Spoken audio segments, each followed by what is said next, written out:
Consulting. And we thought we'd do a really quick video. Dave had to go, but we thought we'd have a really quick video follow-up.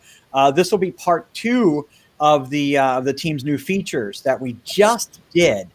And so we went really, really deep into Teams breakout rooms, right, Vinny? Yeah, and it was a great topic, and I think a lot of people got a benefit out of it. So, and you know what? But we had to cut off some of the content, and I really felt bad about that. And Vinny felt bad about that. And Dave actually had a prior engagement. We're actually live on YouTube, Vinny. And so Dave had a prior engagement, had to run off to that. Vinny and I were going to cover the other 2 sections of the original presentation today anyway. So, Vinny, we're going to hit that. Real quick, though, a lot of people are going to just catch this video later on. That QR code above Vinny's head, if you use your phone, put it on the camera, just point it at it. You don't have to take a picture. It'll actually link to all of our podcasts, our YouTube, our LinkedIn, Facebook, so on and so forth, all those resources where you can catch all this and all the other videos that we did. Also, if you're not a member of No Law Firm Left Behind on LinkedIn, please, by all means, join the group. If you can't remember that number there, the QR code, it does have a link in that QR code page for it. And also just do a search on No Law Firm Left Behind. So real quick, Vinny, we're going to cover a couple of 2 things here. Man, I don't even know what to kind of categorize these, right? One is how you view people on the screen in Teams, right? Yep. That's so there's going to be a couple of things that we want to talk about. And so, we wanted to make sure that we followed back. This is an impromptu. We are live on LinkedIn, but you can watch it later as well if you're catching it later. So, so one of the features that we want to talk about is a lot of times you have a meeting with a lot of people, and you may want to focus in on one particular person. Right? I'm going to show your screen up there. Yep. So you go ahead and show my screen. You may want to focus on a particular person. And so what you can do is, and we don't have multiple people in this meeting, so we might not be able to show it all very well, but the options are still there. So you're just not going to see the effect of it because it's only Jim and I in this meeting right now. But I can what's called spotlight a person. So if there's one person talking, presenting in this thing, and we want to make sure that everyone's focused on that. Sometimes teams can try and do this automatic thing where, hey, if it detects sound from this person, it switches back and forth between the people, right? We can set it up so you can spotlight a particular person, and what that does is it spotlights it for everybody, right? And that makes Jim what everyone sees, or that person that we selected to spotlight, that's what everyone sees on their screen now in full screen. Puts everyone else bottom. Everyone else will be along the bottom here, like I am as well, right? So that's one cool thing that affects everybody, and you can stop it as well if you need to. You have full control, and any of the organizers of the meeting can do that, right? Yep. The other thing is, Vinny, I just saw that. Hold on, let me show you something. I've never seen this before. Take a look. I'm going to take off yours and put mine up here. Go ahead and spotlight me again. That's new. I never saw that. That's nice. So when I get spotlighted, it's probably going to be delay or something like that. Look at that. You're spotlighted. Your video is highlighted and for everyone in the meeting. That's pretty cool. I didn't know it did that. Just a quick notification to the user who's being spotlighted. The other thing is, so more from a more personal. I'm sorry to interrupt you, but since I'm spotlighted, I can actually say, no, I don't want to be spotlighted. We're going to turn that off. Yeah, we can turn that off. Right, so that should be gone now. The other function that I wanted to show, there's a couple more, but in regards to that, let me close this device settings thing here. Sorry, yeah. Is the pin, right? So this affects only my view, right? So if I want to select one particular person that I focus on as I'm talking, right, or as we're having this meeting, and there are multiple people in the room, right? Instead of switching back and forth, right, it's going to pin Jim's to that location. If I had 3 people on that screen and I selected pin and he was in the first one, it would always keep Jim in that first spot. If he's in the second, it would always keep him in that second spot. The others would alternate, and that's really more to focus on particular people when the room's crowded, right? In this particular case, the room's not crowded; it's just 2 of us, right? But you have meetings, of a handful of people, even 5 people, right? Depending on your views and everything else, is like that screen can run a lot. Yeah, it does. These 2 little features show you how to keep that focus on a particular person. You want to there's one more, Vinny. Fit the frame. Go ahead and do. Let's just alternate. Go ahead and you do. Yeah. Well, I'll tell you what. I'll pop my screen up here. Throw your screen off, and so I'm gonna show one thing. You've seen a lot of like comedy skits and stuff like that, videos where you see only part of the person's head, from right here up, and so. Part of the problem with that is that a lot of people don't understand that Teams is trying.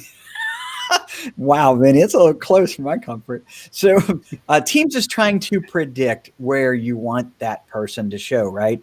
And also try to fit everybody else in the same amount of squares at the same time. So they realize that some people, you want to see the entire environment. So they come with this feature called Fit the Frame. And I don't know if it's going to make a difference here. But it might widen it out and put blocks at the top depending on Vinny's camera. And so I'm going to go Fit the Frame. Yeah, it changed a little tiny bit. Okay.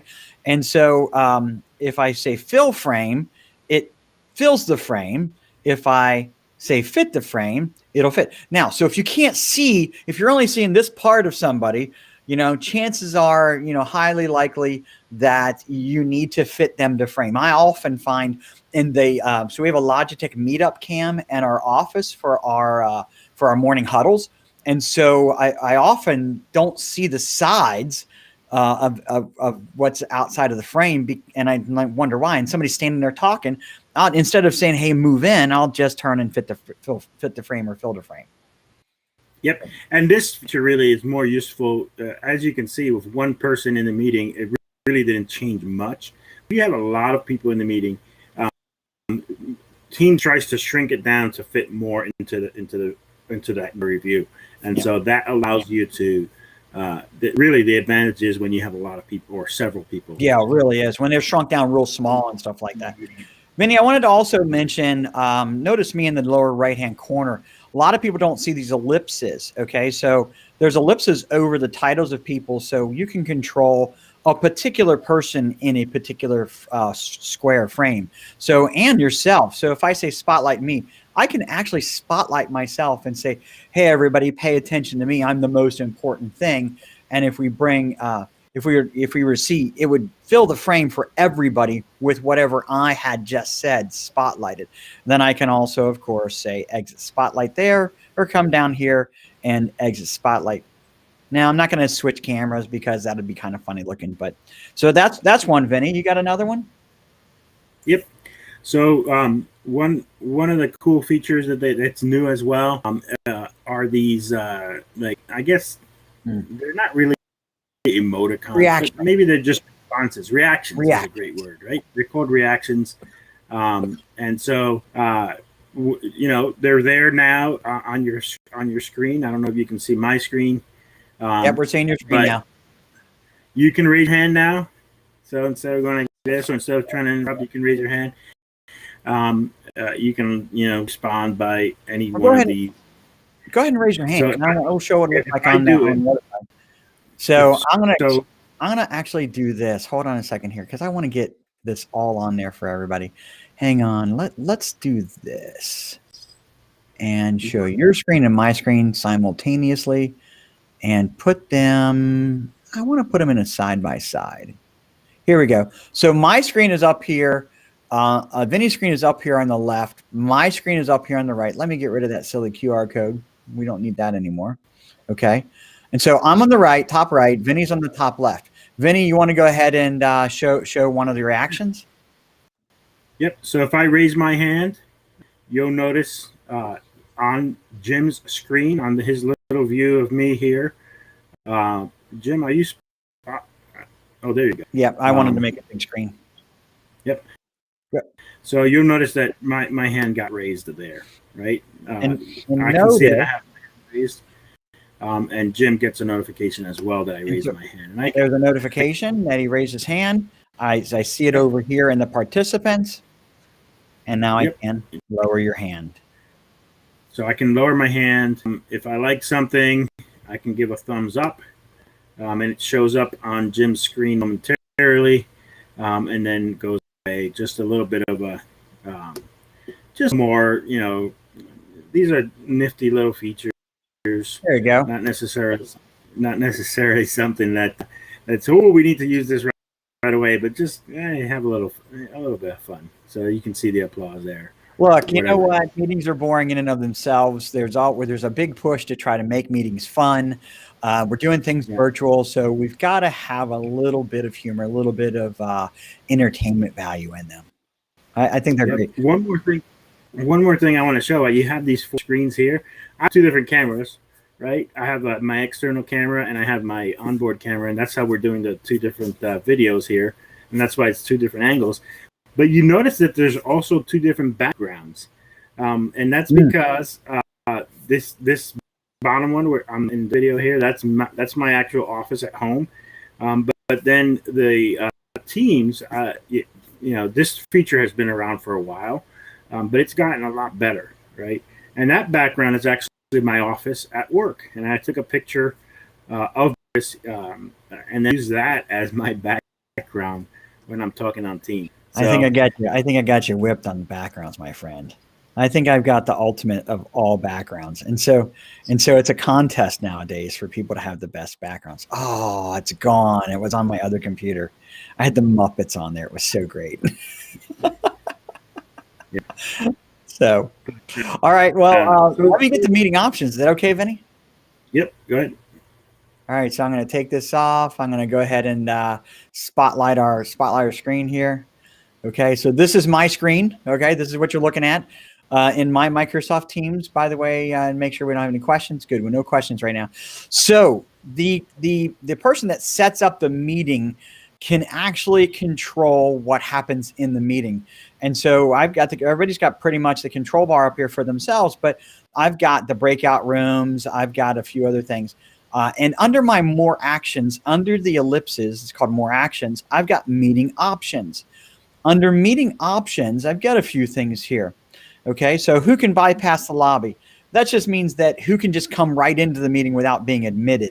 So we can say everybody or just people in my organization or trusted organizations and guests. Okay, so that's one thing.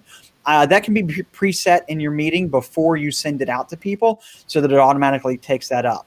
I'm not a... Now, why would a feature, Jim?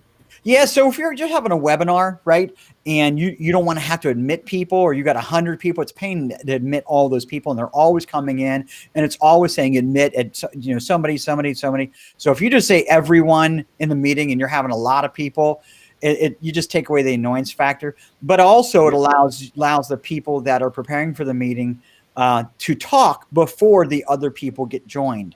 Okay, so the hosts and presenters can actually collaborate, and then you let everybody in at the same time. And they don't know the difference. They're waiting. It just says somebody will let you in momentarily. Okay. Bypass the lobby. I'm not going to talk about that one. You can test that on your own. That is basically you essentially don't get into the settings section of Teams. It just goes right into the meeting. That's a hard one to demonstrate. Announce when callers join or leave. It's kind of annoying, but maybe you want to know for attendance. Yeah. Who can present? Okay. So in a Teams meeting, maybe you have 100 people and some people are playing around with their teams at the same time. Maybe 25 people and they're playing around teams at the same time. Maybe you don't want them to share their screen. So you can say specific people, only me, so on and so forth. That just cuts down the annoyance factor. And if you are doing a webinar style, like you're doing a training session, well, you don't want other people to show their screen accidentally or even on purpose for that matter, and just disrupt the whole thing. Vinny, you want to talk about the last few? Can you see those? Yeah, I'm just going to pull them up on my side. Okay, yeah. You may not have that, Vinny. Actually, I don't have the meeting options. Yeah, I'll just go ahead and finish out. I'll just allow attendees to unmute.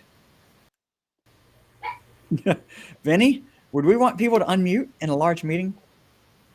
No. So if you want to mute everybody in the meeting, you can mute everybody in the meeting, but they can unmute themselves if this option is not turned off. Okay. So it's a backwards question. Allow attendees to unmute. No, I don't want attendees to unmute is really the question that when it's off. Yes. And that's really meant more when you're doing a big presentation, a webinar, that kind of stuff. Oh, yeah. And so in a big meeting or in any meeting, the chat function is enabled over here. So conversations, a lot of people don't know that conversations are available. So if you need to paste a hyperlink or you need to talk to somebody, okay, to the group, and you just, come over here and you're chatting. Well, what if you want people to pay attention, Vinny? What do? Turn off the chat. You turn off the chat, right? Okay, so there it's turned off. It's disabled. Now the in meeting only is a tricky one because after a Teams meeting is closed, people can still chat in it for a certain amount of time. They just changed that time element. I forget what it was. So be careful here. If you want people using your Teams to chat, the Teams meeting they were in, they could still do it if they know how. So if you want people to pay attention, I suggest you turn off chatting. And Vinny, finally, on the one you just showed, reactions. Enable reactions. Well, reactions are wonderful. I love them, don't you, Vinny? It's nice to know that people like what you're saying. Hopefully, they're just pushing out a lot. It's nice to show off because it's a feature that Teams added, but I will never use them, actually. Yeah, in a large meeting, if you've got 25 people in a meeting, a bigger meeting, by the way, they don't have a hate. You notice that? No, they're angry. It's just the happy ones, And so it's great to know that people appreciate what you're saying. But what if everybody started appreciating it? It would kind of change the continuity of the meeting. So you may want to turn off all reactions, maybe not right away, but maybe you want to turn them off after the first few and say, hey, everyone, I appreciate the reactions, but I'm going to go turn that off. It's just kind of disruptive, but thank you so much kind of thing. And none of these take place until we click the purple save. I love the Teams purple color, by the way. Did I ever say that? It's a unique color. So, I don't think you've. Vinny, that's what I got on meeting options. You got anything left? No, I think that's what we wanted to cover. We wanted to keep it short and sweet. Yeah. One thing is that it provides that little extra layer of security. Mm-hmm. If someone does get a copy of the meeting link and they do show up, it still puts them in the lobby. They're not in the meeting. They can't hear anything. Can't participate. They can't see anything.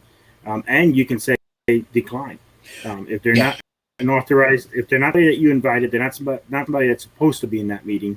You can decline it. That's kind of like the security fee that that the lobby gives you. Well, I got to tell you, I think Teams is huge, right? They're making. Wow, talk about funny. Remember the Moose Baseballs? Ludicrous Speed, right? Okay, that is really what they put Teams on lately. Is Ludicrous Speed. It has grown faster than any other application in Microsoft history. I don't know if I said that to you before, Vinny. Did I ever tell you? Teams is known at Microsoft to be the fastest adopted application in their history. COVID, work from anywhere, work from home, so on and so forth, has made it so that they were behind. They were kind of behind. It was out for a long time, about 2 years before COVID, and it fell behind on functionality. Well, its functionality has catched up and in a lot of ways surpassed its competitors. I just don't think there's anything out there like it. It's included in your Microsoft 365 subscriptions, almost every one.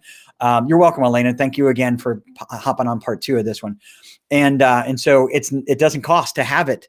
And there's lots of training resources out there. So Vinny, I that's what I got for part 2. I think we rounded it out, brought it home. That's great. And I think, again, to meet the pillars, I like to bring this back always. And the Jim always kicks it back to me because I think this is about keeping your friend productive and keeping them competitive, right? And so it gives you that extra, using Teams gives you that extra little edge over somebody who probably doesn't use Teams, and also productivity. There's a huge, our team works remotely a lot, and the primary way we communicate is through Teams. So next week, there's a lot.